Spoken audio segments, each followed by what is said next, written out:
Good morning brothers and sisters. காலை வணக்கம் சகோதர சகோதரிகளே. ஸோ இன்றைக்கி மார்ச் 31, 2022. ஸோ புது வருஷம் பிறந்து 3 மாதம் கம்ப்ளீட் ஆக போகுது. 2022 புது வருஷம் பிறக்கும்போது எப்படி இருந்தது? ஸோ இன்றைக்கி 3வது மாதத்தில் நம்ம கடைசி நாளில் இருக்கோம். ஸோ எவ்வளோ மாற்றங்களை தேவன் நிறைய கொடுத்துருக்காரு.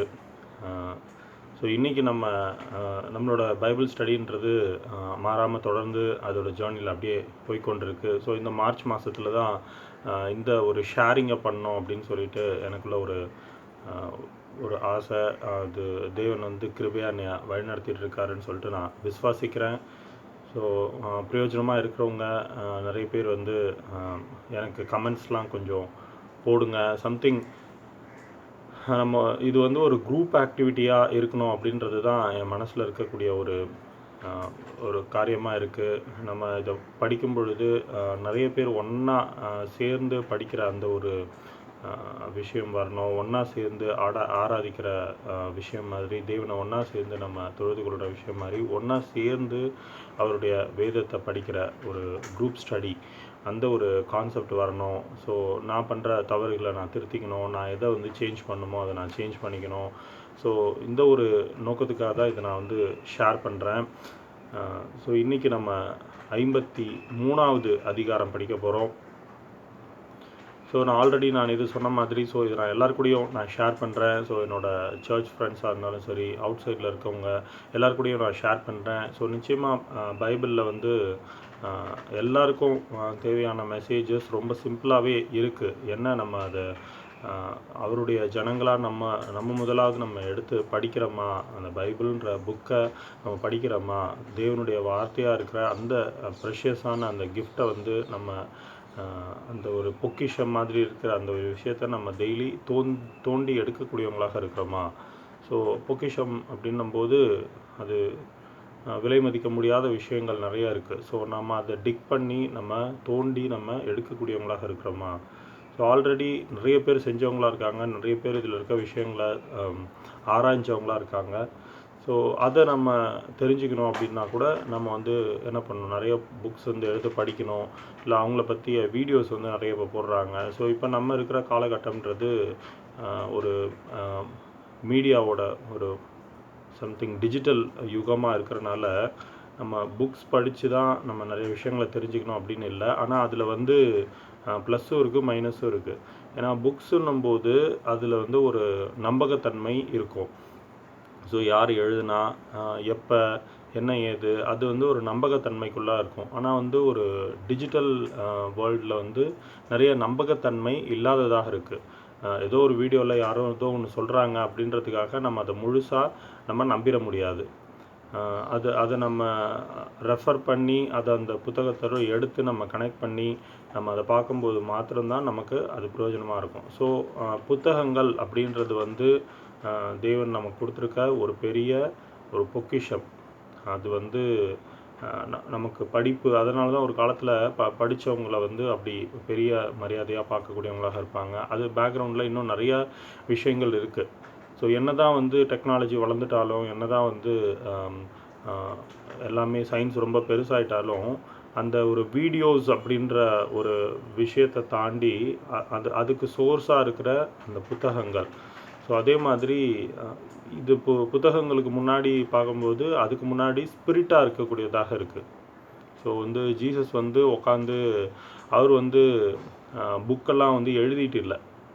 அவர் பாட்டுக்கு அவர் வேலையை அவர் செஞ்சார். ஆனால் அதை ரெக்கார்ட் பண்ணி வைத்தாங்க.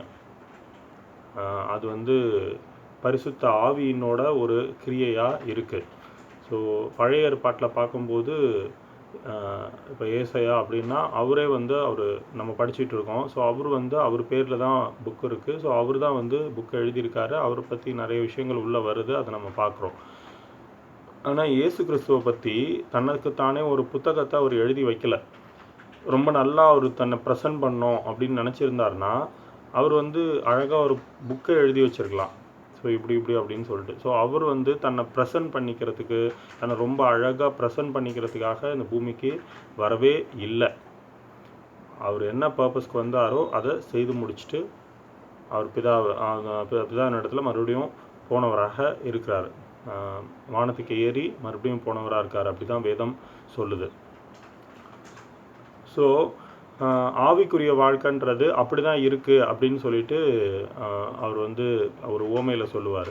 காற்றானது தான் இஷ்டப்பட்ட இடத்துல வந்து அலைந்து திரிகிறது போல், அது எங்கேருந்து வருது எங்கேருந்து போகுதுன்னு யாருக்கும் தெரியாது, அதுபோல் ஆவிக்குரியவனும் இருக்கிறான் அப்படின்னு சொல்லிட்டு ஒரு உவமையை வந்து சொல்லுவார். ஸோ நாம் இந்த வார்த்தைகளை நம்ம படிக்கிறது நமக்கு ஒரு பெரிய பாக்கியமாக இருக்குது, நம்மளோட சொந்த மொழியில். ஸோ இது அநேக மொழிகளில் வந்து உலகத்தில் மொழிபெயர்க்கப்பட்டிருக்க ஒரு புத்தகமாக இருக்குது.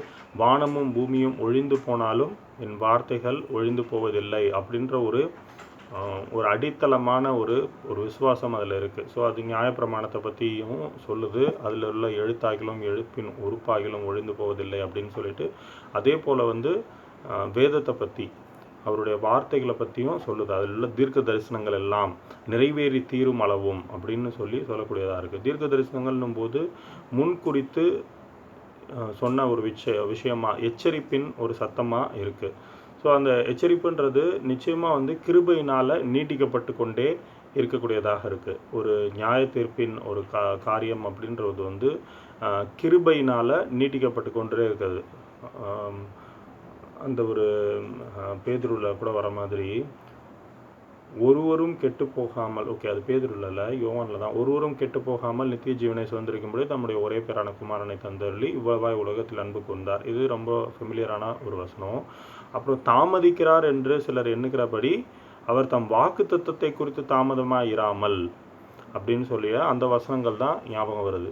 ஸோ நிறைய நேரங்களில் வந்து மனுஷன் வந்து குழம்பி போகக்கூடியவங்களாக இருக்கிறோம். ஏன்னா நம்மளுடைய ஒரு ஆயுசு காலம் அப்படின்றது வந்து புல்லுக்கொப்பாகவும், அந்த ஒரு புல் வந்து எப்படி காஞ்சி போகுதோ அது மாதிரிக்கு ஒப்பாக இருக்குன்னு வேதம் சொல்லக்கூடியதாக இருக்குது. அது நம்முடைய மகிமையெல்லாம் புல்லின் பூவுக்கு ஒப்பாக இருக்கக்கூடியதாக இருக்குது அப்படின்னு சொல்லிட்டு வேதம் சொல்லக்கூடியதாக இருக்குது. ஏன்னா மாம்சத்தில் நம்ம செய்யக்கூடிய காரியங்கள் எல்லாம் அவ்வளவுதான். ஸோ ஆவிக்குரிய ரீதியில் தேவனை நம்ம முன்னிலையாக வச்சு நம்ம அவருக்கு கீழே நம்ம போகும்போது அவர் நம்மளை பெரிய அளவில் எடுத்து பயன்படுத்த முடியும். ஸோ அந்த வழிகளில் நம்ம போகிறதுக்கு அவருடைய வேத தியானமும் அவரை பற்றி அறிகிற அறிவும் நமக்கு ரொம்ப முக்கியமானதாக இருக்குது. ஸோ அப்போ தான் வந்து அவர் எவ்வளோ மகத்துவமானவர், எவ்வளோ பெரிய தேவன், அவரோட கைடன்ஸை நம்ம புரிந்து கொள்ள முடியும். ஸோ எவ்வளவு பாடுகள், எவ்வளோ உபத்திரங்கள் வந்தாலும், எவ்வளோ கன்ஃபியூஷன்ஸ், எவ்வளோ ஒரு தெளிவில்லாத சூழ்நிலை வந்தாலும் நம்ம எதை வந்து தொடர்ந்து நம்ம பற்றி கொண்டு நம்ம வாழ்க்கையில் போகிறோமோ அதுதான், எதை விதைக்கிறோமோ அதையே அறுப்போம் அப்படின்னு சொல்லிட்டு வசனம் சொல்கிற மாதிரி, நம்ம எந்த காரியங்களுக்காக நம்மளுடைய எஃபர்ட்டை வந்து நம்ம செலவு பண்ணுறோமோ, தேவன் கொடுத்துருக்க அந்த ஒரு நமக்கு கொடுத்துருக்க ஒரு வலிமையோ நமக்கு கொடுத்துருக்க காரியங்களையும் நம்ம செலவு பண்ணுறோமோ, ஸோ அதுக்கேற்ற விளைவுகளை நம்ம சந்திக்க போகிறோம். அதை தான் நம்ம வந்து அறுக்க போகிறவங்களா கூடிய இருக்கிறோம். ஸோ வந்து கிருபையின் பிரமாணத்தில் நமக்கு அநேக விஷயங்கள் நமக்கு கிருபையாக மன்னிக்கப்பட்டு நமக்கு வாய்ப்புகள் கொடுக்கப்பட்டிருந்தாலும் அதெல்லாம் நம்ம நற்கிரியைகள் செய்ய ஏவும்படிக்கு அப்படி தான் வந்து அது இருக்கக்கூடியதாக இருக்குது. நம்மளை வந்து கிறிஸ்துவுக்குள்ள நற்கிரியைகளை செய்யும்படி ஏவக்கூடிய ஒரு பெரிய உந்து சக்தியாக தான் வந்து கிருபை அப்படின்ற ஒரு விஷயம் இருக்குது. ஸோ நம்ம விசுவாசித்துட்டு நம்ம வந்து கிருபையை பெற்றுக்கொண்டு ஸோ நம்ம என்ன பண்ணுறோம் அப்படின்றது வந்து ஒருத்தருக்கும் அதுக்கேற்ற பலன் இருக்கக்கூடியதாக இருக்குது. அதனால தான் அவர் வெளிப்படுத்தின விசேஷத்தில் முடிக்கும்போது தெளிவாக முடிச்சிருக்காரு. இதோ சீக்கிரமாய் வருகிறேன், அவனவனுக்குரிய பலன் என்னோடு கூட வருகிறது, கிரியைகளுக்கு தக்க பலன் என்னோடு கூட வருகிறது. ஸோ கிரியைகளை பற்றி பேசும்போது கிரியைகள் இல்லாத விசுவாசம் செத்ததாக இருக்கிறது அப்படின்னு சொல்லிட்டு கூட நம்ம பார்க்குறோம். ஸோ அவரை விசுவாசிக்கிறேன் அப்படின்னு சொல்லிட்டு நம்ம வந்து கிரியைகள் செய்யாமல் இருந்தோன்னா, இல்லை அதுக்கான ஒரு ஸ்டெப் எதுவுமே எடுத்து வைக்காமல் இருந்தோன்னா அந்த விசுவாசம் செத்ததாக இருக்குது அப்படின்னு சொல்லிட்டு கூட அது வசனம் சொல்லக்கூடியதாக இருக்குது. ஸோ நம்மளோட ப்ராக்டிக்கல் லைஃப்பில் ஜீசஸ் வெளிப்படக்கூடியவராக இருக்கணும். இதுதான் வந்து எல்லாருமே எதிர்பார்க்குற ஒரு விஷயமா இருக்குது. ஸோ ஒவ்வொரு எல்லைகளில் நம்ம இருக்கக்கூடியவங்களாக இருக்கும். நம்ம ஒரு ஜேர்னியில் போயிட்டுருக்கோம்னா மேபி இன்னொருத்தருக்கு அது புரியாமல் இருக்கலாம். ஆனால் ஒருத்தருக்கு ஒருத்தர் நம்ம வந்து அதை அந்த கிளியரன்ஸோட நம்ம வந்து டிவிஷன்ஸ் இல்லாமல் ஒரு யூனிட்டியாக நம்ம வந்து அவருக்குள்ளே நம்ம இருக்கணும் அப்படின்றது வந்து நிச்சயமான ஒரு தேவையாக இருக்கக்கூடியதாக இருக்குது. ஏன்னா தேவன் வந்து கலகத்தின் தேவன் கிடையாது. அவர் வந்து அந்த ஒற்றுமையின் அந்த ஒரு ஆவியை தான் வந்து நமக்குள்ளே கொடுத்துருக்காரு. ஸோ அவர் வந்து மாம்சத்தின் கிரியைகள்னால அவர் கிரியை செய்கிறவர் கிடையாது. அவர் ஆவிக்குரிய அந்த ஜீவியத்தினால தான் வந்து நம்மளை நடத்துகிறாரு. ஸோ நம்ம ஆவிக்குரியவர்களாக நம்ம மாம்சத்தோட காரியங்களை நம்ம வெறுத்து தன்னைத்தான் வெறுத்து அனுதினமும் அவரோட சிலுவை எடுத்து பின்பற்றி நடக்கணும் அப்படின்றது தான் அவரோட ஒரு பேசிக்கான ஒரு உபதேசமாகவே இருக்குது.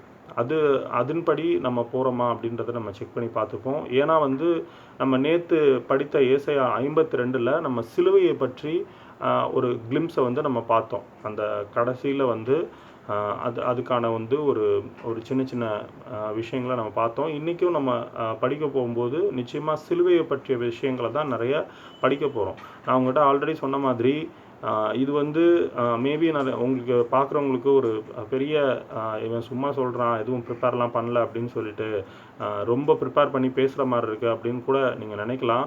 ஆனால் நீங்கள் கம்ப்ளீட்டாக தொடர்ந்து பார்த்துட்ருக்கவங்களுக்கு தெரியும், நான் எந்த விதமான ப்ரிப்பரேஷன்ஸும் பண்ணுறதே கிடையாது.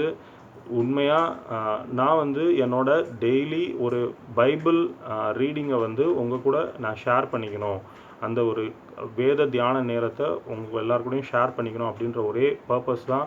ஸோ நான் வந்து ஜெபம் பண்ணிவிட்டு தேவனிடத்தில் ஒப்பு கொடுத்துட்டு அவர் வந்து வழி நடத்திட்டோம், பரிசுத்த ஆவியானவர் என்னில் இருக்க பரிசுத்த ஆவியானவர் வழி நடத்திட்டோம், தேவன் மகிமைப்படட்டும் அப்படின்ற ஒரு அவர் வந்து என்னை மகிமைப்படுத்துவார் அப்படின்ற ஒரு ஜெபத்தோடு தான் இந்த விஷயங்களை நான் செய்து கொண்டிருக்கிறேன். ஸோ இப்போ கூட நம்ம ஒரு ஜெபத்தோட இந்த ஒரு நேரத்தை நம்ம தொடங்கலாம். அப்பா பிதாவே, இந்த ஒரு அருமையான காலை வேளைக்காக நன்றி தேவனே. இதோ நாங்கள் பார்த்த மாதிரி இந்த புது வருடம் 2022 பிறந்து 3 மாதங்கள் ஓடினதாக இருக்குது. ஆனால் இது எல்லா வருடங்களை போலவும் இது இல்லைப்பா. ஒவ்வொரு வருடங்கள்லேயும் நாங்கள் ஒரு பாடங்களை கற்றுக்கொள்கிறோம். நிறைய ரெசல்யூஷன்ஸ்லாம் எடுப்போம். ஒரு குறிக்கோளாக வந்து இப்படி இருக்கணும் அப்படின்னு சொல்லிட்டு நிறைய எடுப்போம். இந்த வருஷத்தில் வந்து நிறைய பேர் வந்து சோர்ந்து போனவங்களாகவும் தொய்ந்து போனவங்களாகவும் தான் இருந்தாங்க. ஆனால் வந்து இந்த வருஷத்தில் நிறைய மாற்றங்கள் நடந்ததாக இருக்குது. ஒரு 3 மாத காலத்துக்குள்ளே வந்து பார்க்கும்போது நிறைய விஷயங்கள் நடந்துட்ட மாதிரி தோணுதுப்பா. அது வந்து இந்த ஒரு மீடியா வளர்ந்துருக்கிற இந்த சயின்ஸோட ஒரு அட்வான்ஸ்மெண்ட்னால தான் அப்படின்னு சொல்லிட்டு நிச்சயமாக எங்களால் பார்க்க முடியுது. எங்ககிட்ட இந்த ஃபோனு இந்த ஒரு கம்யூனிகேஷன் சிஸ்டம் அப்படின்றது ஒன்று இல்லைன்னா நாங்கள் வந்து உம்மோடு இருக்கக்கூடிய உறவு அப்படின்றது வந்து ரொம்ப பெரிதாக இருக்கும். ஆனால் இன்றைக்கி வந்து இதுக்குள்ளே நாங்கள் வந்து உம்முடைய உறவை நாங்கள் ஒருத்தருக்கு ஒருத்தர் பகிர்ந்து கொள்கிறோம். அப்புறம் வந்து அநேக விஷயங்களை நாங்கள் செய்கிறோம். ஆனாலும் வந்து அதில் எவ்வளவா காரியங்கள் இருக்குது அப்படின்னு சொல்லி யோசித்து பார்க்கும்போது இது ரொம்ப ஸ்ட்ரகிள் பண்ணிட்டு தான்ப்பா இருக்கிறோம். ஒரு ஆவிக்குரிய ஒரு ஜீவியம் அப்படின்ற ஒரு காரியத்தில் நான் தனிப்பட்ட முறையில் ரொம்ப ஸ்ட்ரகிள் பண்ணக்கூடியவனாக இருக்கிறேன். ஆனாலும் தேவனே, நீங்கள் உம்முடைய வார்த்தைகளை படிக்கும் பொழுதும் உம்முடைய பாதத்தில் வந்து உட்காரும் போதும் தேவனே, நீங்கள் அநேக விஷயங்களை சொல்லிக் கொடுக்கக்கூடியவங்களாக இருக்கீங்க. அதுக்காக நன்றி தேவனே. இந்த ஏசாயா புத்தகத்தை கூட வந்து தொடர்ந்து படிக்கிறதுக்கும் தேவனே, அதில் இருக்கக்கூடிய காரியங்களை நாங்கள் கற்றுக்கொள்கிறதுக்கும் எங்களுக்கு நீங்கள் கிருபையை கொடுத்தீங்களே, அதுக்காக நன்றி. தொடர்ந்து இதில் வழி நடத்திட்டு இருக்கீங்க, அதுக்காக நன்றி. இந்த நேரத்தை கரெக்டாக ஷெடியூல் பண்ணுறதுக்காக எனக்கு நீங்கள் அநேக விஷயங்களை சிம்பிளான ஸ்டெப்ஸ் நீங்கள் உணர்த்தியிருக்கீங்க. ஆனால் அதை நான் செய்ய முடியாத வகையில் நான் தடுமாறி கொண்டிருக்கிறேன். என்னை கூட பலப்படுத்துங்கப்பா. இது வந்து எனக்கு சந்தோஷமாக இருக்குது. அநேகருக்கு இது பிரயோஜனமாக அமையறதுக்கும் நாங்கள் ஒன்று கூடி ஒன்றாக ஒரு குழுவாக நாங்கள் வந்து உம்மை நோக்கி ஆராதிக்கிறதுக்கும் உம்முடைய வார்த்தைகளை ஆராய்ந்து பார்க்குறவங்களாகவும் தேவனே, அதை நாங்கள் தேடி தேடி படிக்கிறவங்களாகவும் அந்த ஒரு ஒரு என்விரான்மெண்ட்டை கூட ஏற்படுத்தி கொடுங்க. அது உங்களால் முடியும். நீங்கள் வழிநடத்துங்கப்பா. நிச்சயமாக உம்முடைய மகிமைக்கு எதுவாக எங்களை எடுத்து பயன்படுத்துங்க. நாங்கள் அநேக விஷயங்கள் கேட்டாலும் உம்முடைய சித்தம் மாத்திரம் நிலை நிற்கும். உம்முடைய சித்திரம் மாத்திரம்தான்ப்பா பெஸ்ட்டானதாக இருக்கும். அந்த வழிகளில் எங்களை வழி நடத்துங்க. இன்றைக்கி நாங்கள் தியானிக்கும் போது கூட தேவனே, இந்த வார்த்தைகளை நாங்கள் படிக்கும்போது நீர்தாமே கூட இருந்து எங்களுக்கு சொல்லிக் கொடுங்க, எங்களை வழி நடத்துங்க. இது வந்து பிரயோஜனமாக இருக்கிறதுக்கும் எங்களுடைய ஆவிக்குரிய வாழ்க்கையை நாங்கள் கட்டி எழுப்புறதுக்கும் பிரயோஜனமாக இருக்கிறதுக்கும் வழி நடத்துங்கப்பா. எங்கள் தவறுகள் தப்பிதங்கள் மீறல்களை மன்னித்து எங்களை நீதியின் பாதையில் வழிநடத்துகிற தேவனே, எங்கள் மேலே கிருபையாக இருந்து ஒவ்வொரு நாளும் எங்களை வணைந்து உருவாக்குற தேவனே, இவைகளெல்லாம் எங்களுக்காக மரித்து உயிர்த்தெழுந்த இயேசு கிறிஸ்து எனும் நாமத்தினாலே ஜெபிக்கிறோம் ஜீவனில் நல்ல பிதாவே. ஆமீன், ஆமீன். ஓகே, ஏசாயா 53வது அதிகாரம் படிப்போம். எங்கள் மூலமாய் கேள்விப்பட்டதை விசுவாசித்தவன் யார்? கர்த்தருடைய புயம் யாருக்கு வெளிப்பட்டது? இளங்கிளையைப் போலவும் வறண்ட நிலத்திலிருந்து துளிர்க்கிற வேரை போலவும் அவனுக்கு முன்பாக எழும்புகிறார். அவருக்கு அழகும் இல்லை, சௌந்தரியம் இல்லை. அவரை பார்க்கும்போது நாம் அவரை விரும்பத்தக்க ரூபம் அவருக்கு இல்லாதிருந்தது. அவர் அசட்டை பண்ணப்பட்டவரும் மனுஷரால் புறக்கணிக்கப்பட்டவரும் துக்கம் நிறைந்தவரும் பாடு அனுபவித்தவருமாய் இருந்தார். அவரை விட்டு நம்முடைய முகங்களை மறைத்து கொண்டோம். அவர் அசட்டை பண்ணப்பட்டிருந்தார், அவரை எண்ணாமற் போனோம். மெய்யாகவே அவர் நம்முடைய பாடுகளை ஏற்றுக்கொண்டு நம்முடைய துக்கங்களை சுமந்தார். நாமோ அவர் தேவனால் அடிபட்டு வாதிக்கப்பட்டு சிறுமைப்பட்டவர் என்று எண்ணினோம். நம்முடைய மீறுதல்கள் நிமித்தம் அவர் காயப்பட்டு நம்முடைய அக்கிரமங்கள் நிமித்தம் அவர் நொறுக்கப்பட்டார். நமக்கு சமாதானத்தை உண்டு பண்ணும் ஆக்கினை அவர் மேல் வந்தது. அவருடைய தழும்புகளால் குணமாகிறோம். நாம் எல்லாரும் ஆடுகளைப் போல வழி தப்பித் திரிந்து அவனவன் தன் வழியிலே போனோம். கர்த்தரோ நம் எல்லாருடைய அக்கிரமத்தையும் அவர் மேல் விழப்பண்ணினார். அவர் நெருக்கப்பட்டும் ஒடுக்கப்பட்டும் இருந்தார், ஆனாலும் தம்முடைய வாயை அவர் திறக்கவில்லை. அடிக்கப்படும்படி கொண்டு போகப்படுகிற ஒரு ஆட்டுக்குட்டியைப் போலவும் தன்னை மயிர் கத்திரிக்கிறவனுக்கு முன்பாக சத்தமிடாதிருக்கிற ஆட்டை போலவும் அவர் தம்முடைய வாயை திறவாதிருந்தார். இடுக்கணிலும் நியாய தீர்ப்பிலும் இருந்து அவர் எடுக்கப்பட்டார். அவருடைய வம்சத்தை யாரால் சொல்லி முடியும்? ஜீவனுள்ளோருடைய தேசத்திலிருந்து அறுப்புண்டு போனார். என் ஜனத்தின் மீறுதல் நிமித்தம் அவர் வாதிக்கப்பட்டார். துன்மார்கரோடே அவருடைய பிரேத குழியை நியமித்தார்கள். ஆனாலும் அவர் மரித்தபோது ஐஸ்வர்யவானோடே இருந்தார். அவர் கொடுமை செய்யவில்லை, அவர் வாயில் வஞ்சனை இருந்ததும் இல்லை. கர்த்தரோ அவரை நொறுக்க சித்தமாகி அவரை பாடுகளுக்குட்படுத்தினார். அவருடைய ஆத்துமா தன்னை குற்ற நிவாரண பலியாக ஒப்பு கொடுக்கும்போது அவர் தமது சந்ததியை கண்டு நீடித்த நாளாய் இருப்பார். கர்த்தருக்கு சித்தமானது அவர் கையினால் வாய்க்கும். அவர் தமது ஆத்தும வருத்தத்தின் பலனை கண்டு திருப்தியாவார். என் தாசனாகிய நீதிபரர் தம்மை பற்றும் அறிவினால் அநேகரை நீதிமான்களாக்குவார். அவர்களுடைய அக்கிரமங்களை தாமே சுமந்து கொள்வார். அவர் தம்முடைய ஆத்துமாவை மரணத்தில் ஊற்றி அக்கிரமக்காரரில் ஒருவராக எண்ணப்பட்டு அநேகருடைய பாவத்தை தாமே சுமந்து அக்கிரமக்காரருக்காக வேண்டிக் கொண்டது நிமித்தம் அநேகரை அவருக்கு பங்காக கொடுப்பேன். பலவான்களை அவர் நமக்கு கொள்ளையாக பங்கிட்டு கொள்வார். ஆமேன். ஏசாயா 53வது அதிகாரம்.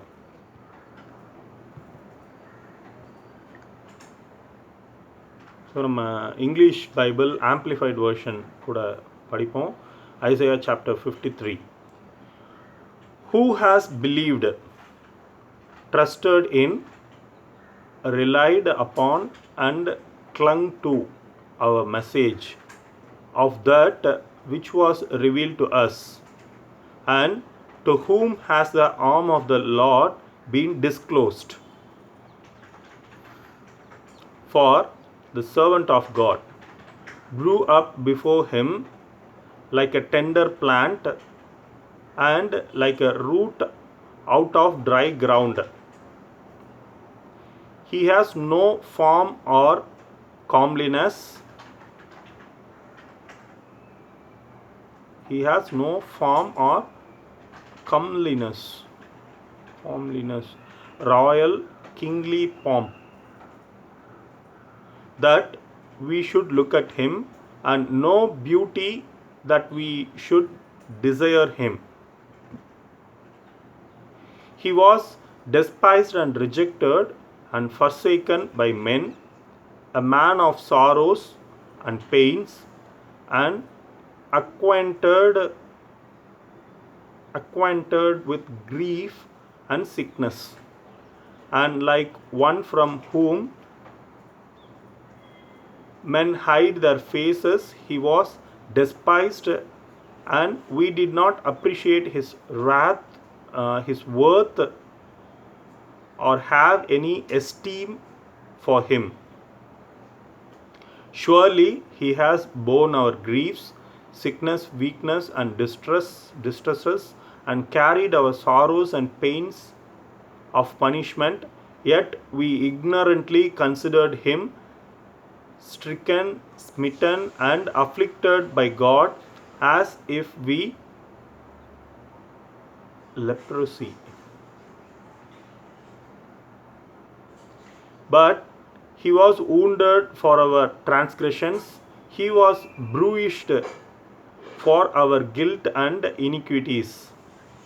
The chastisement needful to obtain peace and well-being for us was upon him, and with the stripes that wounded him we are healed and made whole. All we like sheep have gone astray, we have turned everyone to his own way, and the Lord has made to light upon him the guilt and iniquity of us all. He was oppressed, yet when he was afflicted, he was submissive and opened not his mouth, like a lamb that is led to the slaughter, and as a sheep before her shearers is dumb, so he opened not his mouth. By oppression and judgment he was taken away. And as for his generation, who among them considered that he was cut off out of the land of the living, stricken to his death? For the transgression of my Isaiah's people, to whom the stroke was due. And they assigned him a grave with the wicked and with a rich man in his death, although he had done no violence, neither was any deceit in his mouth. Yet it was the will of the Lord to bruise him. He has put him to grief and made him sick. When you and he make his life an offering for sin, and he has risen from dead in time to come, he shall see his spiritual offspring, he shall prolong his days, and the will and pleasure of Lord shall prosper in his hand. He shall see the fruit of the travail of his soul and be satisfied. By his knowledge of himself which he possesses and imparts to others, shall my uncompromisingly righteous one, my servant, justify many and make many righteous, upright and in right standing with God. For he shall bear their iniquities and their guilt with the consequences, says the Lord.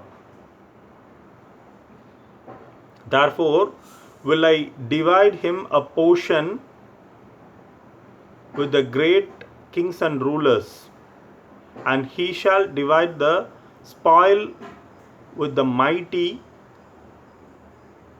because he poured out his life unto death, and he let himself be regarded as a criminal and be numbered with the transgressors. Yet he bore and took away the sin of many and made intercession for the transgressors, the rebellious. Amen. Isaiah chapter 53 English Bible amplified version. So இந்த amplified வெர்ஷனை பற்றி எடுத்து பார்க்கும்போது அது நிறைய இன்ட்ரெஸ்டிங்கான விஷயங்கள் பின்னாடி இருந்தது. அதை நான் பார்த்துட்டு இருந்தேன். ஸோ நம்ம படிக்கிறோமே அப்படின்னு சொல்லிட்டு. ஸோ இதில் இந்த ஒரு ப்ராக்கெட்டில் வந்து ஒரு சின்ன அதோட ஒரு புரிஞ்சிக்கிறதுக்காக போட்டிருக்க விஷயங்கள் ரொம்பவே யூஸ்ஃபுல்லாக இருக்கக்கூடியதாக இருக்குது. சில நேரத்தில் வந்து அது ஒரு ஹிஸ்ட்ரி மாதிரி புரிய வைக்கிறதுக்கு இருக்குது. சில நேரத்தில் அது வந்து புதிய ஏற்பாட்டோட ரெஃபரன்ஸை வந்து கனெக்ட் பண்ணக்கூடியதாக இருக்குது. ஸோ கிட்டத்தட்ட வந்து ஒரு ஒரு ஒரு கமெண்ட்ரி கூட பைபிள் கூடவே சேர்ந்து இருக்கிற மாதிரி ஒரு ஸ்டடி பைபிள் மாதிரி இது இருக்குது. ஸோ இன்றைக்கி நம்ம படிக்கக்கூடிய இந்த ஏசாயா 53வது அதிகாரன்றது நிச்சயமாக ஒரு மணி நேரமோ 2 மணி நேரமோ பத்தாது. இதுக்கு வந்து இதை நம்ம தியானிக்கணும், எடுத்து படிக்கணும் அப்படின்றது. ஏன்னா வந்து இது அவ்வளோ பெரிய காரியங்கள். நேற்றே அப்படி தான். நேற்று வந்து அந்த கடைசியில் இருக்கக்கூடிய விஷயங்கள். ஸோ ஜென்ரலாகவே ஏசாயாவோட காரியங்கள் எல்லாமே அப்படி தான். ஸோ ஒரு வரலாறு பற்றி வரும்போது அந்த ஒரு ஜனங்கள் சந்தித்த விஷயங்கள் வரும்போது நம்ம குயிக்காக கொஞ்சம் கடந்து போகலாம். ஆனால் வந்து கிறிஸ்துவை பற்றி வரக்கூடிய இடங்களில் நம்ம ஆழமாக நம்ம தியானிக்க வேண்டிய ஒரு காரியமாக இருக்குது. ஸோ இது வந்து நமக்கு இப்போ கூட வந்து குட் ஃப்ரைடே வரப்போகிற ஒரு நாளாக இருக்குது இப்போ அடுத்த மாதத்தில். ஸோ எல்லாரும் வந்து அந்த புனித வெள்ளி தினத்தை அனுசரித்து அந்த ஒரு காரியங்களுக்காக நிறைய விஷயங்களை அநேகர் விஷயங்களை செய்கிறாங்க. லெந்து நாட்கள்னு சொல்லி ஒருத்தர் 40 நாள் ஃபாஸ்டிங் ஒரு குரூப் இருக்கிறாங்க. ஒரு சிலர் அதெல்லாம் இல்லை, அதெல்லாம் பாரம்பரியம் அப்படின்னு சொல்லிட்டு இருக்கிறாங்க.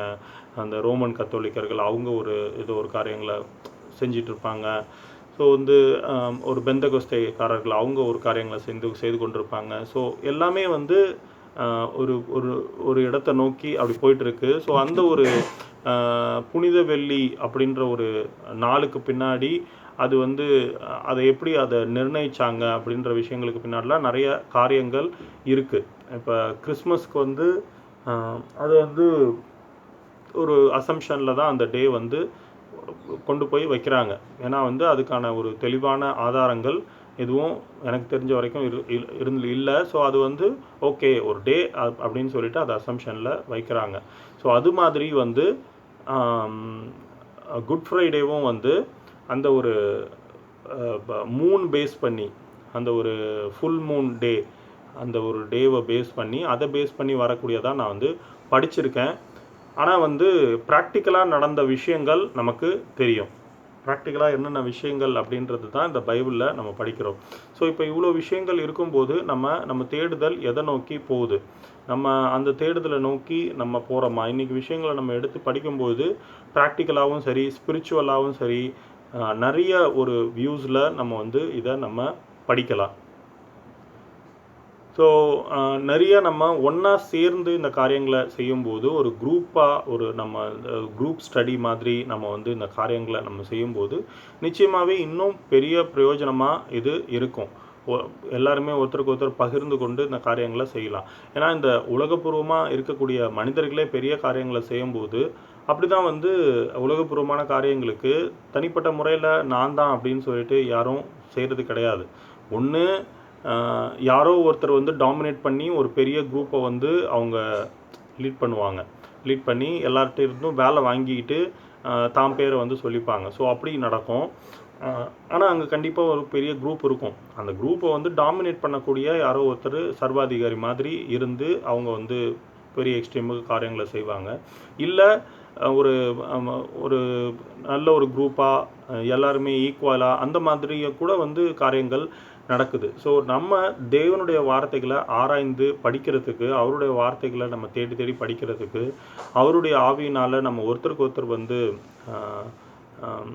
அது நிறைய வசனங்கள் அது இருக்குது வேதத்தில். நம்ம ஒருத்தருக்கு ஒருத்தர் வந்து அயன் ஷார்பன் அயன் அப்படின்ற மாதிரி ஏதோ ஒரு வசனம் சொல்லுவாங்க. இரும்பு வந்து இன்னும் கூறாக்கமா அது மாதிரியும். அப்புறம் வந்து ஒருத்தருக்கு ஒருத்தர் வந்து ஒரு கிண்டில் யுவர் செல்ஃப் அப்படின்ற மாதிரி ஏதோ ஒரு வார்த்தைகள் சொல்லி நான் கேள்விப்பட்டிருக்கேன். நம்ம வந்து ஒருத்தருக்கு ஒருத்தர் அந்த உற்சாகப்படுத்தி கொள்கிற ஒரு விஷயத்தை வந்து நிறைய விஷயங்கள் நம்ம வேதத்தில் அதை பற்றி நம்ம பார்க்குறோம். ஸோ அப்படிப்பட்ட ஒரு காரியமாக நம்மளோட இந்த பைபிள் ஸ்டடி இருந்தால் ரொம்ப நல்லாயிருக்கும். இன்றைக்கி இருக்கக்கூடிய இந்த நமக்கு ஒரு அட்வான்டேஜ் இன்றைக்கி இருக்குது.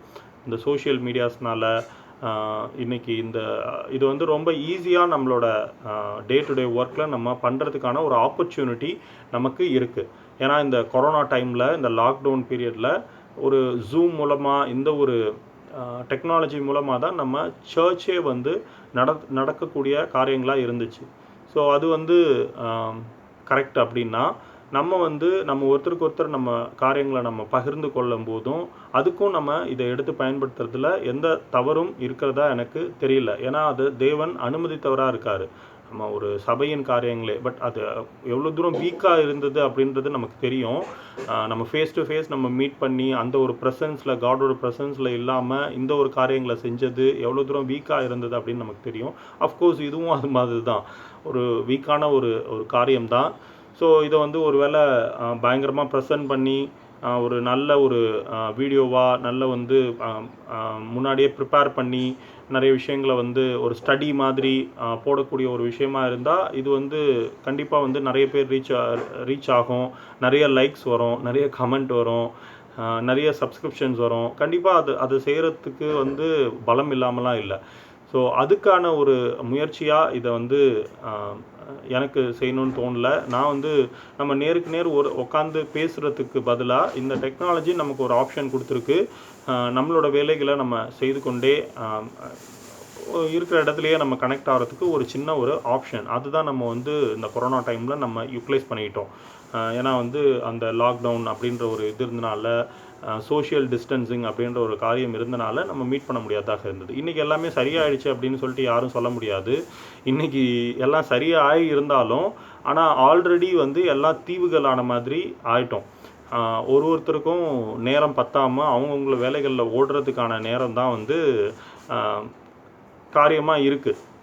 ஸோ நம்ம இன்றைக்கி இது படிக்க வேண்டியதை விட்டுட்டு நம்ம நிறையா பேசிகிட்டு இருக்கோம். ஸோ இந்த காரியங்களை எவ்வளோ பேர் கேட்க போகிறீங்க அப்படின்னு எனக்கு தெரியல. ஆனால் வந்து ஏன்னா அதுக்கே நேரம் இல்லாமல் இருக்கக்கூடியதாக இருக்குது அப்படின்னு நம்ம ஒரு மாயைக்குள்ளே இருக்கிறோம். அதுதான் உண்மை. நம்மளோட ஸ்க்ரீன் ஹவர்ஸாக இருக்கட்டும், இல்லை நம்மளோட ஒரு ப்ராக்டிக்கலான ஒரு ஹவர்ஸாக இருக்கட்டும், நம்ம எப்படி நம்ம செலவு பண்ணுறோம் அப்படின்றத நாமே நிதானித்து நம்ம பார்க்கக்கூடியவங்களாக இருந்தோம்னா, நம்மளுடைய ஒரு ஓட்டத்தில் கிறிஸ்துவுக்கு ஊழியம் செய்கிறவங்களா நம்மளோட ஓட்டத்தில் நம்ம எப்படி இருக்கிறோம் அப்படின்னு நம்ம நிதானித்து பார்க்கக்கூடியவங்களா இருந்தோம் அப்படின்னா, நிச்சயமாக நம்ம நேரத்தை நம்ம வீணாக்கி கொண்டு இருக்கோம். ஒன்று அதை வந்து எப்போ பார்த்தாலும் ஃபோனை நோண்டிகிட்டு இருக்க, இதனால் என்ன பிரயோஜனம் அப்படின்னு சொல்கிற மாதிரி அப்படி வீணாக்கி போய் கொண்டிருக்கலாம். அப்படி இல்லைன்னா ப்ராக்டிக்கல் லைஃப்லேயே வந்து அவரோட ஒரு ஊழியத்தை செய்ய முடியாமல் தடையாக இருக்கிறதுக்கு இப்போ எவ்வளோ விஷயங்கள் இருக்குது. ஏன்னா மக்களுக்கு இப்போ தேவையானது வந்து அன்பும் அந்த ஒரு கிருபையும் அந்த ஒரு காரியத்தை நம்ம காண்பிக்கக்கூடிய ஒரு விஷயம்தான் அதிகமாக தேவைப்படக்கூடியதாக இருக்குது. நம்ம வேதத்தை ஆராய்ச்சி பண்ணுறது அப்படின்றது வந்து இது நமக்குள்ளே நம்ம செய்கிற காரியங்களாக இருக்குது. ஸோ நம்ம ஒரு கிறிஸ்தவங்களாக நம்ம வெளியில் ப்ரொஜெக்ட் பண்ணக்கூடிய ஒரு விஷயம் வந்து இந்த நேரத்தில் என்ன நீடு இருக்குது எல்லாருக்கும் அப்படின்னா வந்து இந்த நேரத்தில் யாரும் ஞானத்தை போய் தேடிக்கொண்டு இல்லை. ஸோ ஒரு சிலர் வந்து இந்த கடைசி கால அடையாளங்கள் அப்படின்னு சொல்லி அந்த விஷயங்களை கம்பேர் பண்ணி தவறி விழுறாங்க, கரெக்டாக போகிறாங்க. ஸோ அது வந்து ஒரு குரூப் இருக்குது. ஆனால் ப்ராக்டிக்கல் லைஃபே ஒரு கேள்விக்குறியாக இருக்கும்போது அடுத்த வேளை சாப்பாட்டுக்கு கஷ்டப்படுறவங்க நிறைய பேர் இருக்காங்க. அப்புறம் வந்து தன்னுடைய ஜீவியத்தை எப்படி கொண்டு போகிறது, எதிர்காலத்தை குறித்து தெளிவில்லாமல் அநேகர் குழம்பி கொண்டு இருக்கிறாங்க. அதனால நிறைய பேர் சூசைட் பண்ணி செத்துட்டாங்க அப்படின்ற மாதிரி விஷயங்கள்லாம் நம்ம நியூஸில் கேள்விப்படுறோம். பெரிய தொழிலதிபர்கள், நிறைய காசு இருக்கிறவங்க ஆக்சுவலாக. ஸோ அப்படிப்பட்ட ஒரு குழப்பமான ஒரு சூழ்நிலையில் தான் நம்ம இப்போ போய் கொண்டிருக்கிறோம். ஸோ இதில் வந்து நம்மளை முதலாவது தெளிவாக வைத்துக்கொள்ள நம்மளுடைய ஒரு வேத தியானம்ன்றதும் காலை நேர ஜபம்ன்றதும் ரொம்ப முக்கியமான ஒரு விஷயமா இருக்குது. நாம் தெளிவாக இருந்தால் தான் மற்றவங்களுக்கு நம்ம உதவி செய்யவே முடியும். ஸோ நாமளே ஒரு தெளிவு இல்லாமல் ஒரு மேபி உலகப்பூர்வமான ஒரு உதவிகளோ, உலகப்பூர்வமான ஒரு நட்பு வட்டாரமோ அப்படி உருவாக ரொம்ப எளிமையான வாய்ப்புகள் நிறைய இருக்குது. ஆனால் அதனோட முடிவு வந்து பிரயோஜனம் இல்லாதது தான் இருக்க போகுது. ஏன்னா வந்து அஸ்திபாரம் தானே எல்லாத்துக்கும் முக்கியம். ஸோ அஸ்திபாரம் இல்லாத ஒரு வீடு மாதிரி நம்மளோட ஒரு காரியங்கள் எல்லாம் ஏதோ ஒரு நம்ம மாம்சத்திலிருந்து போகும்போது அதனால் எந்த பிரயோஜனமும் இருக்க போகிறதில்ல. ஸோ நான் எவ்வளோ தூரம் நான் கரெக்டான வேலை போயிட்டுருக்கேன் அப்படின்றது வந்து நான் தேவனோட ஒரு உறவு அதை பேஸ் பண்ணி தான் நான் வந்து டிசைட் பண்ணி நான் போயிட்டுருக்கேன். ஸோ அவர் என்னை கைட் பண்ணக்கூடியவராக இருக்கார். அவர் எனக்கு சொல்லிக் கொடுக்கக்கூடியவராக இருக்கார். என்னோடய பாத்திரத்தை எப்படி அவர் எடுத்து பயன்படுத்தணுமோ, எனக்கு குறிக்கப்பட்ட ஒரு ஓட்டத்தை எப்படி பயன்படுத்தணுமோ அவர் அதை செய்ய வல்லமை உள்ளவராக இருக்கார். அந்த வழிகளில் நான் ஓடிக்கொண்டிருக்கிறேன். ஸோ இன்றைக்கி கூட நம்ம இந்த வசனங்களை நம்ம ஒரு மேலோட்டமாக ஒரு சின்ன சம்மரி மாதிரி நம்ம தியானிச்சுட்டு போவோம். ஆவியானவர் என்ன வெளிப்படுத்த விரும்புகிறாரோ அதை அவர் வெளிப்படுத்துவார். ஸோ அவர் நம்மளுடைய அவயங்களை எடுத்து பயன்படுத்த வல்லமை உள்ளவராக இருக்கார். நமக்குள்ள வாசம் செய்கிறவராக இருக்கார். இந்த சரீரம் தேவனுடைய ஆலயமாக இருக்குதுன்னு சொல்லி வசனம் சொல்கிற மாதிரி இந்த சரீரத்தை தீட்டுப்படுத்தாமல் நம்ம வைத்து கொள்ளும்போது அவருடைய பாதத்தில் முதல்ல போய் அமர்ந்திருக்கும் போது, ஸோ இன்றைக்கி வந்து இந்த வார்த்தைகளை இன்னும் நம்ம வந்து ஒரு வேர்ட் பை வேர்டாக நம்ம எடுத்து படிக்கிறதுக்கு அவர் பாதத்தில் போய் அமர்ந்திருக்கிறதுக்கு நிறைய ரெஸ்ட்ரிக்ஷன்ஸ் வந்திருக்கக்கூடியதாக இருக்குது. ஸோ நான் ப்ராக்டிக்கலாக நிறைய விஷயங்களை நான் இம்ப்ளிமெண்ட் பண்ண தவறக்கூடியவனாக இருக்கேன். ஸோ தேவன் எனக்கு சொல்லிக்கிட்டு இருந்த விஷயங்கள், ஒரு இன்னும் ஏர்லி மார்னிங் நான் எந்திரிக்கணும், ஒரு 3:30 மணி 4 மணிக்கு அந்த மாதிரி சீக்கிரமாக எந்திரிச்சு ஸோ இந்த காரியங்களை நான் செய்யும் பொழுது இன்னும் அதிகமான நேரங்களை இதில் நான் வந்து கொடுக்க முடியும். அவர் பாதத்தில் போய் உட்கார்ந்துருக்கும் போது அவர் சொல்லிக் கொடுக்கக்கூடியவராக இருக்கிறார். ஸோ ஆனால் வந்து பொறுமையோடு அவர் பாதத்தில் காத்திருக்கவும் அதை தியானம் பண்ணுறதுக்கு நம்ம கொடுக்கக்கூடிய நேரமும் முக்கியத்துவமானதாக இருக்குது.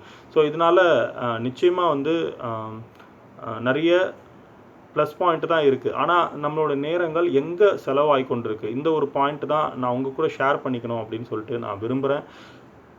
தனிப்பட்ட முறையிலேயே நம்மளோட நேரங்கள் எப்படி செலவாகி கொண்டிருக்கு, அதை தாண்டி இயேசு கிறிஸ்துவானவரே அவர் வந்து ஒரு பெரிய உதாரணமாக நமக்கு காண்பிச்சுட்டு போயிருக்காரு. அதிகாலை நேரத்தில் அவர் போய் ஜெபம் பண்ண போனாராம். ஸோ தேவனுடைய குமாரனாக இந்த பூமிக்கு இருந்து தேவன் இந்த பூமிக்கு வந்து மனித அவதாரம் எடுத்து வந்த அவருக்கு, மனிதனாக தன்னைத்தான் தாழ்த்தி இறங்கி வந்த அவருக்கு அதிகாலையில் ஜெபம் தேவைப்படுமானால் நமக்கு எவ்வளவு அதிகமாக தேவைப்படும். அதிகாலையில் அவர் வந்து தேவனிடத்துலேருந்து அந்த ஒரு பலத்தை நம்ம வாங்கிக்கணும் அப்படின்றதுக்கு முன்மாதிரியாக இருந்து காண்பிச்சு போனாரானா நமக்கு எவ்வளவு அதிகமான நேரங்களை நம்ம செலவிட வேண்டியிருக்கும். ஸோ நான் எப்பவும் சொல்கிற ஒரு எக்ஸாம்பிளை நான் மறுபடியும் இங்கே சொல்கிறேன். அந்த ஒரு 10% ஒரு டைத்திங் அப்படின்ற ஒரு விஷயத்தை வந்து நம்ம மாதம் ஒரு முறை நம்ம செய்வோம்.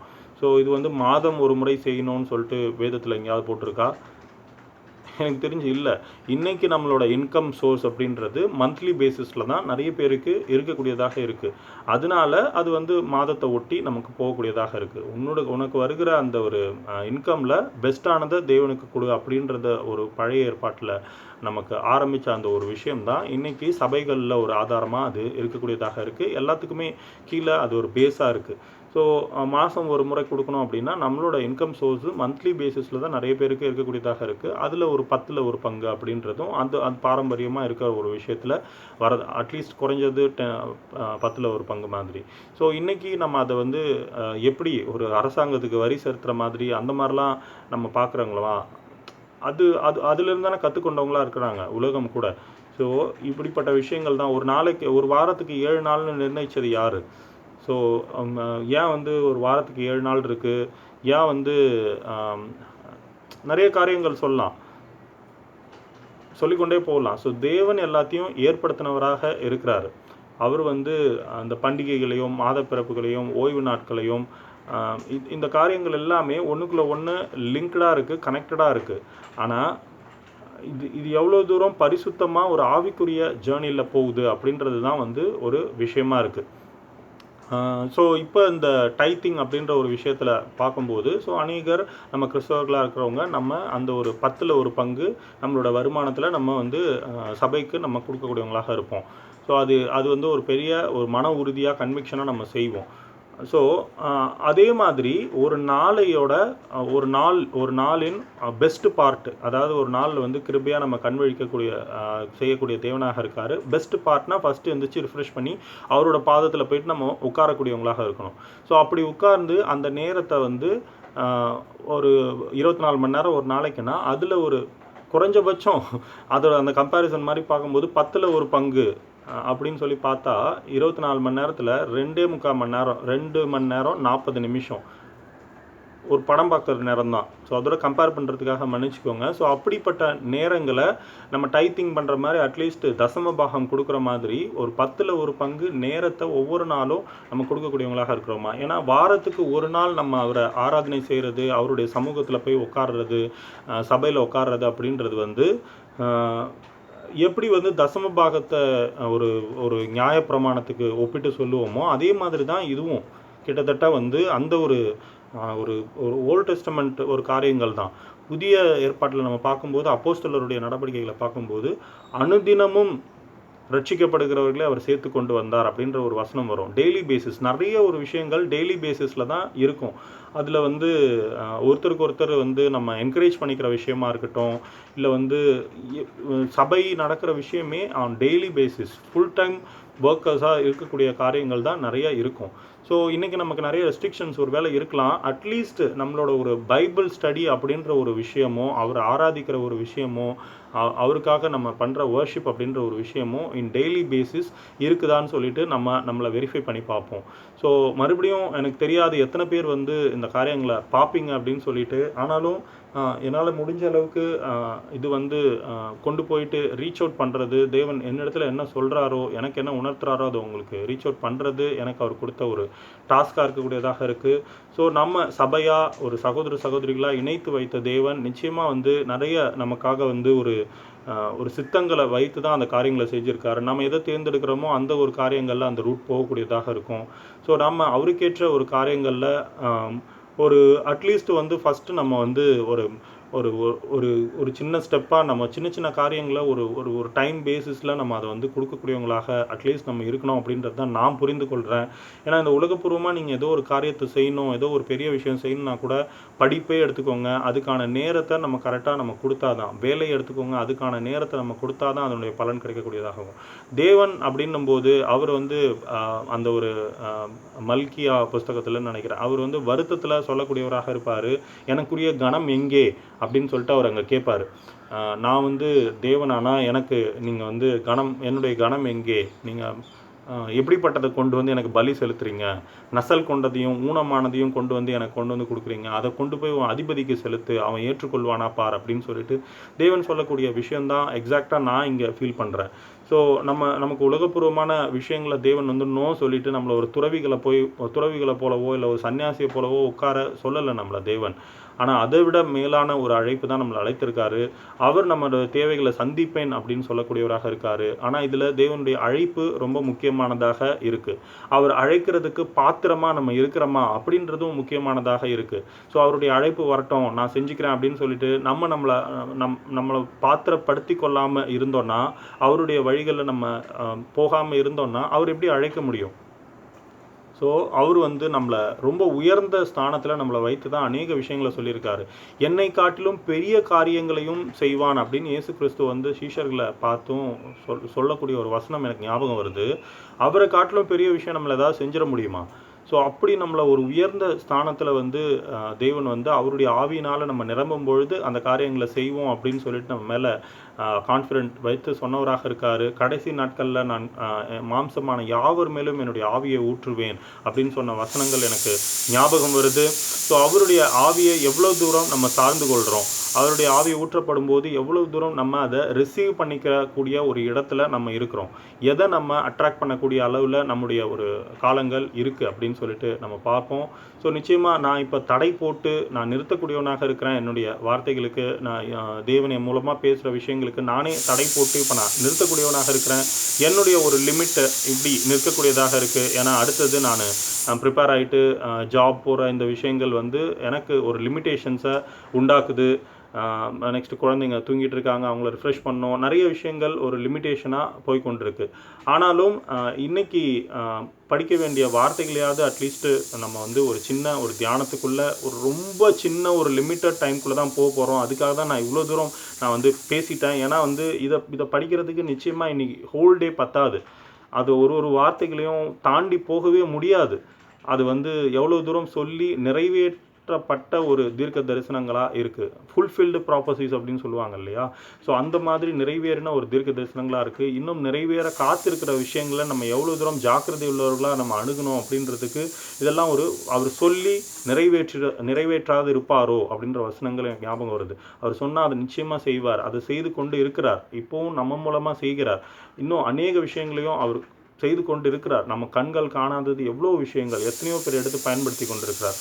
ஸோ நாம் அதுக்கு எவ்வளோ தூரம் பங்குள்ளவர்களாக இருக்க போகிறோம், நாம் வந்து எந்த ஸ்டேஜில் நம்ம இருக்க போகிறோம் அப்படின்றது தான் வந்து நம்ம எவ்வளோ தூரம் அதில் பங்கு எடுத்துக்க போகிறோம் அவருடைய ஒரு ராஜ்யத்துக்கான ஒரு காரியத்தில் அப்படின்றது தான் வந்து இங்கே நமக்கு வைக்கப்பட்டிருக்கிற ஒரு இலக்காக இருக்குது. ஓகே, நம்ம நேரத்தில் கூட நம்ம கொஞ்சம் குயிக்காக நான் போயிடுறேன். ஸோ நான் இது ஒரு ஒரு தமிழ் கமெண்ட்ரியை கூட நான் வந்து டிஸ்கிரிப்ஷனில் நான் கீழே போடுறேன். அதையும் படித்து பாருங்கள். கண்டிப்பாக உங்களுக்கு பிரயோஜனமாக இருக்கும்னு நம்புகிறேன். ஸோ என்னோட ஒரு நேரத்தில் நான் அதை தொடர்ந்து கண்டினியூஸாக படிக்க முடியல. நான் வந்து அதையும் நான் பண்ணணும். ஆக்சுவலாக அது வந்து உங்களுக்கு யூஸ்ஃபுல்லாக இருக்கும் அப்படின்னு சொல்லிட்டு நான் போடுறேன். எனக்கு யூஸ்ஃபுல்லாக இருந்தது. பல நேரங்களில் வந்து அந்த தெளிவாக அதை பற்றி புரிந்து கொள்ள முடியாமல் இருக்கும்பொழுது. ஸோ இன்றைக்கி நான் படிக்கும்போது கூட மேலோட்டமாக நம்ம பார்க்கும்போது நிச்சயமாக வந்து ஒரு ஒரு நிறைய விஷயங்கள் நமக்கு தெரிஞ்சிருக்கு. ஏற்கனவே அவர் உணர்த்தியிருக்காரு தேவன். சபை மூலமாக நமக்கு சொல்லி கொடுத்துருக்காரு. இன்றைக்கி நிறைய சோர்ஸஸ் இருக்கிறனால நம்ம இன்டர்நெட் மூலமாக நம்ம தேடி கற்றுக்குறோம். நிறைய விஷயங்களை நம்ம தெரிந்து கொள்கிறோம். ஆனாலும் அது வந்து ஒரு பக்தி விருத்திக்கு எதுவாக நமக்கு பிரயோஜனமாக இருக்கும்படி அதை தேவன் நம்மளை வழிநடத்திட்டோம். ஓகே, நம்ம படிப்போம். எங்கள் மூலமாய் கேள்விப்பட்டதை விசுவாசித்தவன் யார்? கர்த்தருடைய புயம் யாருக்கு வெளிப்பட்டது? ஒரு கொஸ்டினோட தான் ஸ்டார்ட் பண்ணுறாரு. ஸோ இதை பற்றியே நம்ம யோசிக்கணும் அப்படின்னா நிறைய விஷயங்களை நம்ம தியானிக்கலாம். எங்கள் மூலமாய் கேள்விப்பட்டதை விசுவாசித்தவன் யார்? கர்த்தருடைய புயம் யாருக்கு வெளிப்பட்டது? இளம் கிளையைப் போலவும் வறண்ட நிலத்திலிருந்து துளிர்க்கிற வேரை போலவும் அவனுக்கு முன்பாக எழும்புகிறார். அவனுக்கு முன்பாக எழும்புகிறார். அவருக்கு அழகும் இல்லை, சௌந்தரியமும் இல்லை.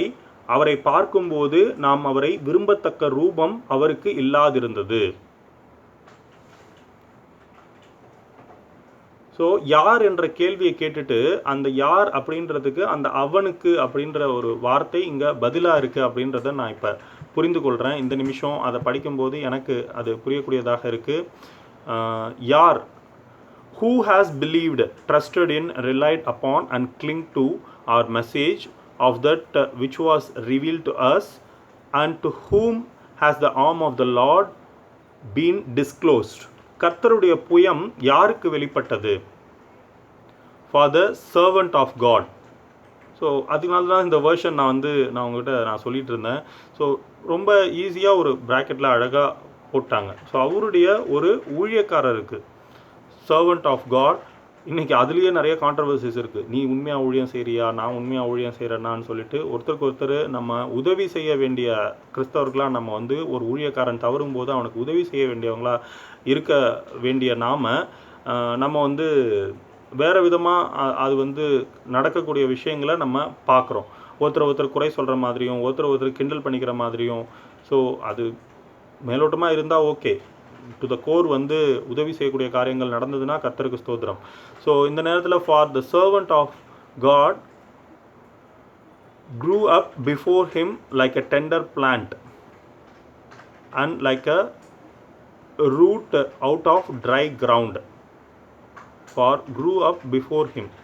ஸோ அந்த விசுவாசித்தவனுக்கு முன்பாக கர்த்தருடைய புயம் யாருக்கு முன்னாடி வெளிப்பட்டுச்சோ அவனுக்கு முன்பாக இளம் கிளையை போலவும் வறண்ட நிலத்திலிருந்து துளிர்க்கிற வேரை போலவும் அவனுக்கு முன்பாக எழும்புகிறார். ஸோ இது தியானிக்கணுன்னாவே எவ்வளோ பெரிய ஒரு ஆழமான ஒரு வார்த்தைகள். யோசித்து பாருங்கள். அதை வந்து கிறிஸ்துவின் பிறப்புக்கு முன்னாடி முன் அறிவித்தவராக இருக்கார். அவர் எப்படிப்பட்டவராக இருப்பார் அப்படின்னு சொல்லிட்டு அவரை விசுவாசிக்கிற அவருடைய ஊழியக்காரர் எப்படிப்பட்டவனா இருப்பான், அவனுடைய காரியங்கள் எப்படி இருக்கும், அவனுக்கு முன்னாடி எப்படி இவர் வெளிப்படுவார் அப்படின்றது. இளம் கிளையை போலவும் வறண்ட நிலத்திலிருந்து துளிர்க்கிற வேரை போலவும். ஸோ எல்லாமே முடிஞ்சிருச்சு, முடிந்ததென்று நினைத்த நான் உயிர் வாழ்கின்றேன் அப்படின்னு சொல்லிட்டு ஒரு பாடல் கூட வரும். அழகான கண்கள் என்னை கண்டதாலே முடிந்ததென்று நினைத்த நான் உயிர் வாழ்கின்றேன். ஸோ இதை வந்து இன்றைக்கி நம்ம கிறிஸ்துவோட அன்பை ருசி பார்த்து அந்த பாடல்களை எழுதுகிறாங்க. ஸோ அதுலேயே ஆச்சரியம் இருக்குது. ஏன்னா அப்படி ரட்சிக்கப்படுறவங்க எவ்வளோ பேர் இருக்காங்க. ஸோ அதுவே ஒரு பெரிய அற்புதமும் ஆச்சரியமும். ஆனால் கிறிஸ்து பிறக்காததற்கு முன்னாடி சில 100 வருடங்களுக்கு முன்னாடி அவருடைய ஒரு பிறப்பை கொடுத்த ஒரு தீர்க்க தரிசனம். ஸோ இதை நம்ம நிறைய இடங்களில் பார்க்குறோம். இன்றைக்கி ஸ்பெசிஃபிக்காக இந்த வசனங்களில் அது எப்படி வெளிப்பட்டிருக்குன்றதை பார்க்குறோம். இளம் கிளையை போலவும் வறண்ட நிலத்திலிருந்து துளிர்க்கிற வேரை போலவும் அவனுக்கு முன்பாக எழும்புகிறார். வறண்ட நிலத்திலிருந்து துளிர்க்கிற வேரை போலவும். அவ்வளோதான், அந்த லைஃப் முடிஞ்சது அப்படின்னு வறண்ட நிலம் போல ஆனது, ஒரு நரகம் போல சூழ்நிலை ஆயிடுச்சு அப்படின்னாலும் அங்கேருந்து அவர் வந்து வேரை போல எழும்பக்கூடியவராக இருக்கிறார். நின்னுதிரமதினால் பிறந்த நின் ஜீவ புது வழியாம் அப்படின்ற பாடல் வரிகளும் எனக்கு ஞாபகம் வருது. ஸோ இது வந்து அநேக விஷயங்களை நம்ம இங்கே ஒன்று சேர்த்து நம்ம பார்க்க முடியும். இதை நம்ம வந்து ஒரு குரூப் ஸ்டடியாக நம்ம பண்ணும்போது எல்லாரும் ஒரு ஸ்தோத்திரம் பண்ணக்கூடியவங்களாகவும் எல்லாரும் அவங்க கருத்துக்களை சொல்லக்கூடியவங்களாகவும் இருக்கும். அது எவ்வளோ மகிமையாக இருக்கும் அப்படின்னு சொல்லிட்டு நான் யோசித்து பார்க்குறேன்.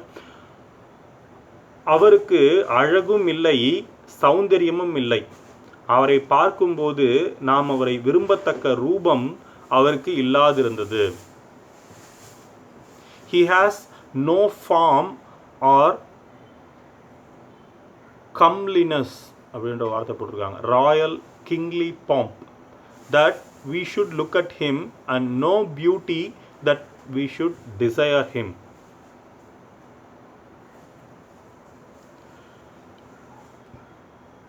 ஸோ இயேசு கிறிஸ்துவை வந்து ஒரு ஃபோட்டோவாக வச்சுருப்பாங்க நிறைய பேர். ரொம்ப அழகாக ட்ரிம்டு பியர்டு, அப்படி இந்த காலத்தில் நம்ம வந்து ஒரு ட்ரிம்மர் மிஷினை வச்சு அழகாக ட்ரிம் பண்ணி எடுத்த மாதிரி ஒரு அழகான ஒரு மீசை, தாடி, ரொம்ப அழகாக அப்படி ஒரு அழகாக ஒரு ட்ரெஸ் போட்டுட்டு அப்படி அது அவ்வளோ எப்படி எவ்வளோ தூரம் அழகுபடுத்தி வைக்க முடியுமோ அவ்வளோ தூரம் அழகாக அப்படி ஒரு ஃபோட்டோவை எடுத்து அப்படி பேக்கெட்டில் வச்சுப்பாங்க. அப்படி இல்லைன்னா அப்படி ஒரு சிலையை செஞ்சு அப்படி நிறுத்தி வச்சுருவாங்க. ஸோ இங்கே வசனம் சொல்லுது, அவருக்கு அழகும் இல்லை, சௌந்தரியமும் இல்லை. அவரை பார்க்கும்போது நாம் அவரை விரும்பத்தக்க ரூபம் அவருக்கு இல்லாதிருந்தது. ஸோ நான் கடகடன்னு போயிடுறேன். ஒன்றுத்தையும் நான் எக்ஸ்பிளைன் பண்ணி சொல்கிறதுக்கோ இல்லை வந்து அதை நான் ஷேர் பண்ணுறதுக்கோ நிச்சயமாக இது இடம் இல்லைன்னு நினைக்கிறேன். ஒருத்தரும் தனிப்பட்ட முறையில் நம்ம செய்ய வேண்டிய ஒரு காரியமாக இருக்குது. ஸோ அவர் வந்து அஃப்கோர்ஸ் ஒரு சொல்கிற மாதிரி ரொம்ப அழகாக இருந்திருக்கலாம். ஆனால் அவர் எப்படிப்பட்ட ஒரு விஷயத்தை கடந்து போனார் நமக்காக அப்படின்றது தான் இது ஃபுல்லாக நம்ம பார்க்குறோம். அவர் அசட்டை பண்ணப்பட்டவரும் மனுஷரால் புறக்கணிக்கப்பட்டவரும் துக்கம் நிறைந்தவரும் பாடு அனுபவித்தவருமாய் இருந்தார். அவரை விட்டு நம்முடைய முகங்களை மறைத்து கொண்டோம். அவர் அசட்டை பண்ணப்பட்டிருந்தார், அவரை எண்ணாமற் போனோம்.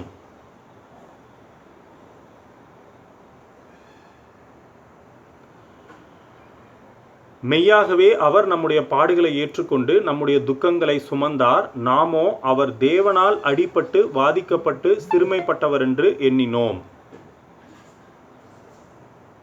நம்முடைய மீறுதல்கள் நிமித்தம் அவர் காயப்பட்டு நம்முடைய அக்கிரமங்கள் நிமித்தம் அவர் நொறுக்கப்பட்டார். நமக்கு சமாதானத்தை உண்டு பண்ணும் ஆக்கினை அவர் மேல் வந்தது. அவருடைய தழும்புகளால் குணமாகிறோம்.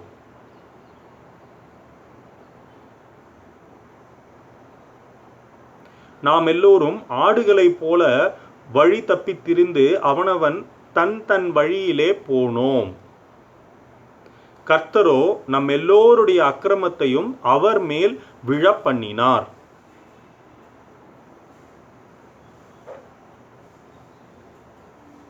முன்ன வசனங்களை படிக்கும்போது இதெல்லாம் தெரியுமே இஸ்ரவேல் ஜனங்களுக்கு, இதெல்லாம் தெரிஞ்சுதானே அவர் வந்து அவரை வந்து அவங்க சிலுவையில் அடித்தாங்க. தீர்க்க தரிசனம் நிறைவேறணும், அது நடந்தாகணும், இப்படி நிறைய விஷயங்களை நம்ம வந்து பேசலாம். ஆனால் இன்னைக்கு நாம் எல்லோரும் ஆடுகளைப் போல வழி தப்பி திரிந்து அவனவன் தன் வழியிலே போனோம் அப்படின்ற வசனம் ஆவிக்குரிய ரீதியில் நமக்கு எவ்வளோ தூரம் ஆப்டாக இருக்குது. ஸோ நிறைய நேரங்களில் நான் யோசித்து பார்க்குறது அதுதான். இஸ்ரவேல் ஜனங்கள் இவ்வளோ பெரிய அற்புத அடையாளங்களை பார்த்து, அவருடைய வல்லமையான கரத்தை பார்த்து, செங்கடலை பிளந்ததை பார்த்து, இவ்வளோ பெரிய விஷயங்களை பார்த்தும் அவங்க வந்து விழுந்து போனாங்களே, ஐடல் வர்ஷிப் பண்ணாங்களே அப்படின்னு சொல்கிற ஒரு விஷயம் வந்து அது ஒரு வியப்பாக இருக்கும் நிறைய நேரத்தில். நாங்களாம் அப்படி பண்ணவே மாட்டோம் அப்படின்னு சொல்லிட்டு நம்ம நினைக்கலாம். அதே மாதிரி வந்து கானான் தேசத்துக்கு கூட்டு போகிற அந்த வழியில் வந்து மன்னாவை பொழிய பண்ணுறாரு. ஒரு பெரிய பெரிய அற்புதங்கள். இந்த மாதிரி ஏதோ ஒன்று நம்ம பார்த்துட்டா கூட நம்ம தேவனை விடவே மாட்டோம் அப்படின்ற மாதிரி நம்மளோட ஒரு ஜீலில் வந்து நம்ம யோசிச்சிருக்கலாம் பல நேரங்களில். ஆனால் நம்மளோட ப்ராக்டிக்கல் லைஃப்பில் அவருடைய அன்பை வந்து ருசி பார்த்தவங்களுக்கு தெரியும். அவருடைய அன்பு கொடுத்து அவர் வழி நடத்திட்டு போகிற அந்த பாதையில் எவ்வளவு அன்பை நமக்கு கொடுத்துருக்காரு அப்படின்றத நம்ம பார்க்கும்போது அவர் இது மாதிரி தான் இருக்கிறாரா? அவர் அசட்டை பண்ணப்பட்டவரும் மனுஷரால் புறக்கணிக்கப்பட்டு துக்கம் நிறைந்தவரும் பாடு அனுபவித்தவருமாய் இருந்தார். அவரை விட்டு நம்முடைய முகங்களை மறைத்து கொண்டோம். அவர் அசட்டை பண்ணப்பட்டிருந்தார், அவரை எண்ணாமற் போனோம். மெய்யாகவே அவர் நம்முடைய பாடுகளை ஏற்றுக்கொண்டு நம்முடைய துக்கங்களை சுமந்தார். நாமோ அவர் தேவனால் அடிபட்டு வாதிக்கப்பட்டு சிறுமைப்பட்டவர் என்று எண்ணினோம். ஸோ நமக்கு ஆல்ரெடி இருக்கு, நம்ம படிக்கிறோம். இப்படி இஸ்ரவேல் ஜனங்கள் இந்த மாதிரி விழுந்து போனாங்க அப்படின்றது. அவங்களுக்கு என்ன இருந்ததுன்னு சொல்லி நமக்கு தெரியாது. அவங்க ப்ராக்டிக்கலாக அதை ஃபேஸ் பண்ணாங்க. நம்ம ஸ்பிரிச்சுவலி தான் நம்ம தேவனை நம்ம ஃபேஸ் பண்ணுறோம். காணாமல் விசுவாசிக்கிறோம். அவங்க கண்டு விசுவாசியாமல் விழுந்து போனவங்களாக இருக்காங்க. ப்ராக்டிக்கலாக ஃபேஸ் பண்ணாங்க.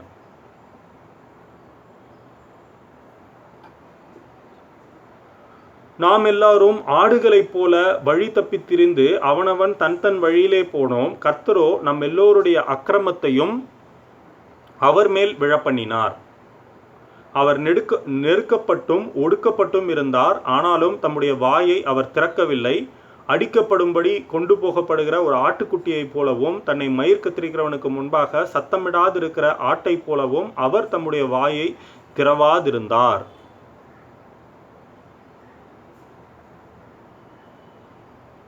இடுக்கணிலும் நியாய தீர்ப்பிலும் இருந்து அவர் எடுக்கப்பட்டார். அவருடைய வம்சத்தை யாரால் சொல்லி முடியும்? By oppression and judgment he was taken away. And as for his generation, who among them considered that he was cut off out of the land of the living, stricken of his death for the transgression of my Isaiah's people, to whom the stroke was due. ஜீவனுள்ளோருடைய தேசத்திலிருந்து அறுப்புண்டு போனார். என் ஜனத்தின் மீறுதல் நிமித்தம் அவர் பாதிக்கப்பட்டார்.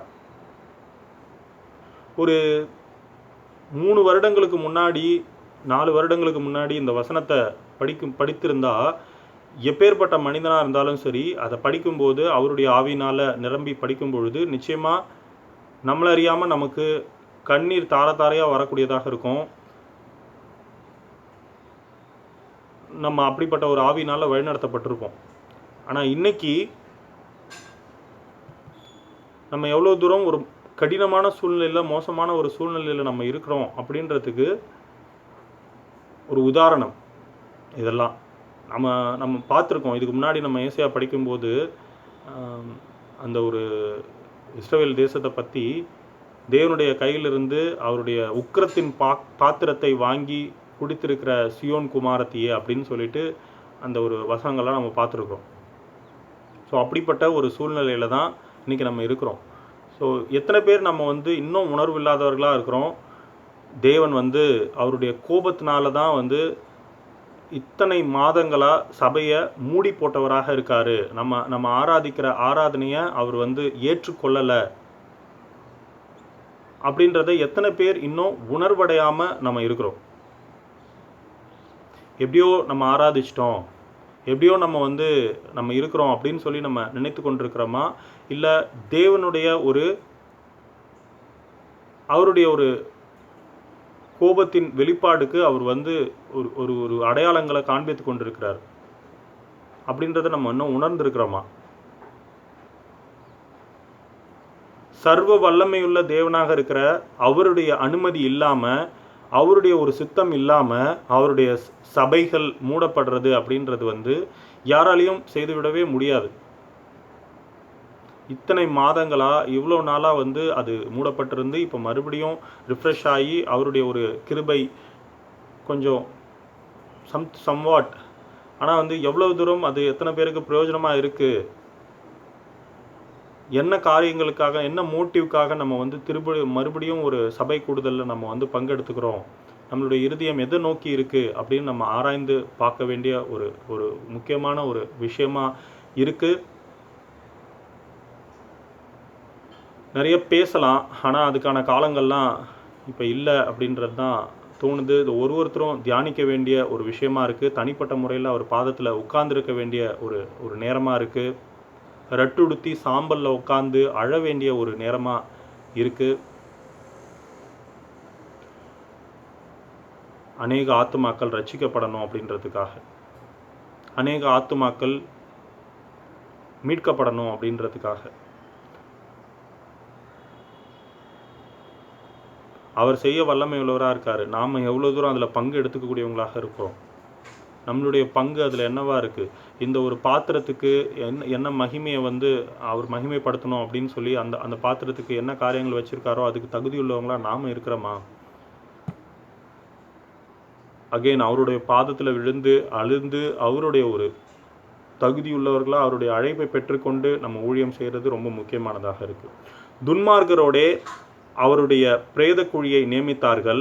ஆனாலும் அவர் மரித்தபோது ஐஸ்வர்யவானோடே இருந்தார். அவர் கொடுமை செய்யவில்லை, அவர் வாயில் வஞ்சனை இருந்ததும் இல்லை. கர்த்தரோ அவரை நொறுக்க சித்தமாகி அவரை பாடுகளுக்கு உட்படுத்தினார். அவருடைய ஆத்துமா தன்னை குற்ற நிவாரண பலியாக ஒப்பு கொடுக்கும் போது அவர் தமது சந்ததியை கண்டு நீடித்த நாளாய் இருப்பார். கர்த்தருக்கு சித்தமானது அவர் கையினால் வாய்க்கும்.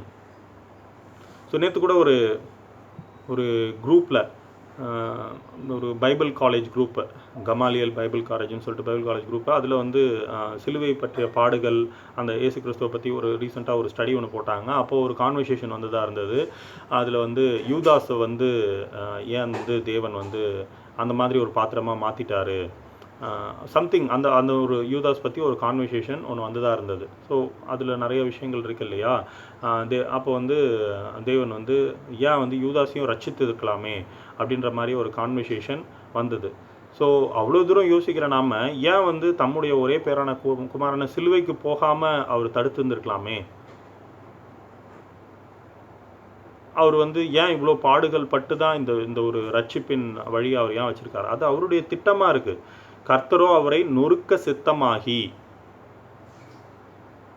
அவரை பாடுகளுக்கு உட்படுத்தினார். அவ்வளோதான். ஸோ அவருடைய சித்தம் ஃப்ரம் த பிகினிங், அந்த ஒரு ஆதாம் ஏவாள் அவங்களுடைய ஒரு காரியங்கள்லேருந்து அவருடைய விஷயங்கள் எல்லாமே ஆதியும் அந்தமுமாக அவர் எல்லாத்தையும் வரைந்து முடித்தவராக இருக்கிறார். இதுக்கு நடுவில் நமக்கு சுதந்திரத்தையும் கொடுத்துருக்காரு. அப்படின்றது தான் அவருடைய ஒரு நம்ம சிந்திக்க முடியாத ஞானம், நம்ம புத்தி கெட்டாத அந்த ஒரு ஞானம். நம்மளால் அது புரிஞ்சுக்கொள்ளவே முடியாது. அவர் எல்லாத்தையும் நிர்ணயித்து வச்சுட்டார். ஸோ நாம் எப்படிப்பட்ட காரியங்களில் நம்ம எதை விதைக்கிறோமோ அதுக்கேற்ற பலனை நம்ம அனுபவிக்க போகிறோம். அவ்வளோதான். கர்த்தரோ அவரை நொறுக்க சித்தமாகி அவரை பாடுகளுக்கு உட்படுத்தினார். அவருடைய ஆத்துமா தன்னை குற்ற நிவாரண பலியாக ஒப்பு கொடுக்கும் போது அவர் தமது சந்ததியை கண்டு நீடித்த நாளாய் இருப்பார். கர்த்தருக்கு சித்தமானது அவர் கையினால் வாய்க்கும். அவர் தமது ஆத்துமா வருத்தத்தின் பலனை கண்டு திருப்தியாவார். என் தாசனாகிய நீதிபரர் தம்மை பற்றும் அறிவினால் அநேகரை நீதிமான்களாக்குவார். அவர்களுடைய அக்கிரமங்களை தாமே சுமந்து கொள்வார். நீதிமான் யார்? நீதிமான் ஒருவரும் இல்லையே அப்படின்னு தான் வேதவசனம் சொல்லுது. அவர் தம்முடைய ஆத்துமாவை மரணத்தில் ஊற்றி அக்கிரமக்காரரில் ஒருவராக எண்ணப்பட்டு அநேகருடைய பாவத்தை தாமே சுமந்து அக்கிரமக்காரருக்காக வேண்டிக் கொண்டது நிமித்தம் அநேகரை அவருக்கு பங்காக கொடுப்பேன். பலவான்களை அவர் தமக்கு கொள்ளையாக பங்கிட்டுக் கொள்வார். ஆமீன். ஆமீன். நம்ம இந்த நேரத்தில் ஒரு ஜெபத்தின் மூலமாக கூட இந்த நேரத்தை நம்ம முடித்துக்கொள்வோம். ஜெபிப்போம்.